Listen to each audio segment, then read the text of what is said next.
Tonight, we delve into a chilling story from ancient scriptures.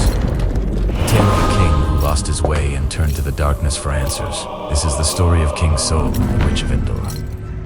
Long ago, in the shadowed hills of Israel, a king once chosen by God walked alone through the night. His name was Saul.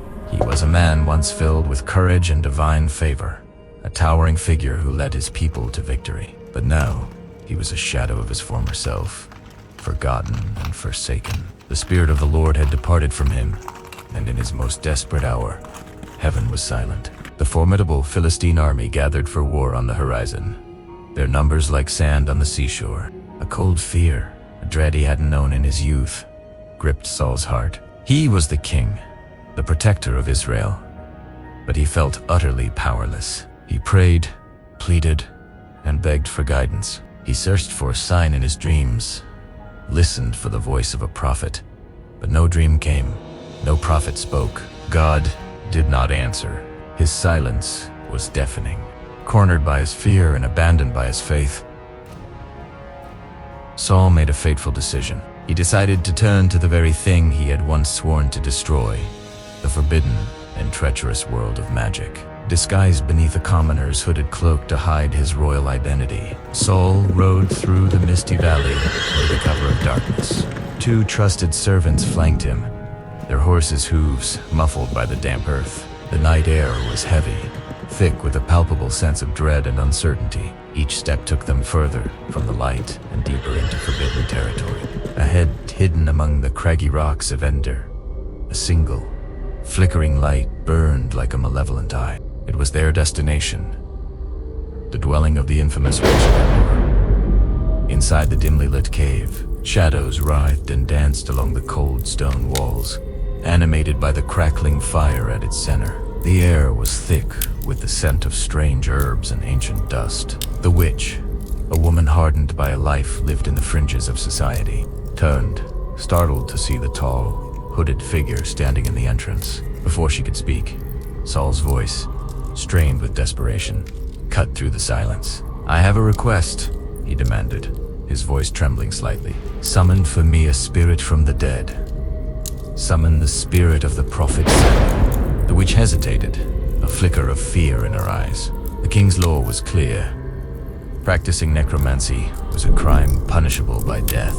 Yet, something in the stranger's desperate tone compelled her. She began her incantation, her voice a trembling whisper that seemed to call upon the unseen forces of the world. As she spoke, the flame in the fire pit flickered violently, casting long, monstrous shadows. The very ground began to quiver.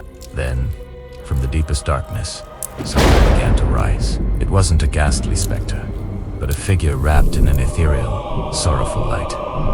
It was ancient and full of grief. The spirit of the prophet Samuel appeared before them. At the sight of the holy man he had once known, Saul fell to his knees, his face pressed to the dusty floor in terror. The spirit's voice was not a whisper, but a sound like distant thunder that echoed through the cave.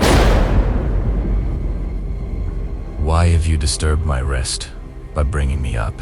Overcome with despair, Saul wept.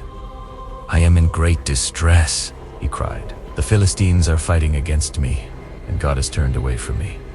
He no longer answers me. What must I do?" Samuel's reply was devoid of comfort. "The Lord has departed from you and become your enemy.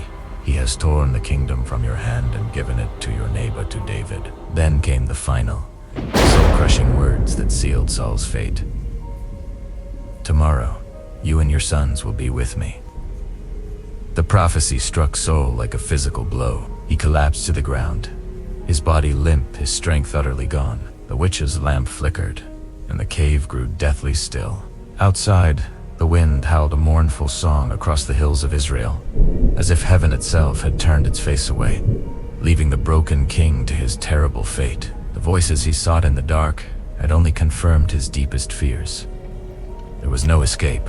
At dawn, the inevitable battle began. The sky darkened as a storm of Philistine arrows rained down upon the Israelite army. On the blood-soaked slopes of Mount Gilboa, the battle turned into a slaughter. Israel's army fell and scattered before the relentless Philistine charge. Saul fought, but his sons fell beside him. Wounded, abandoned, and utterly alone, He faced his end. Seeing no way out, he took his own sword, placed its hilt on the ground, and fell upon its blade. The wind swept silently over the battlefield, carrying with it the cries of the dying.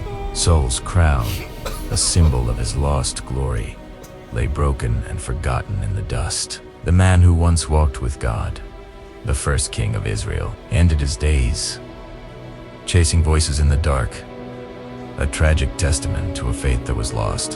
His story serves as a timeless warning about the dangers of straying from the path of righteousness and seeking answers where only silence and sorrow can be found. Thank you for joining us on this journey through one of the Bible's most haunting tales. If you found this story compelling, please like this video and subscribe to our channel for more deep dives into history and scripture.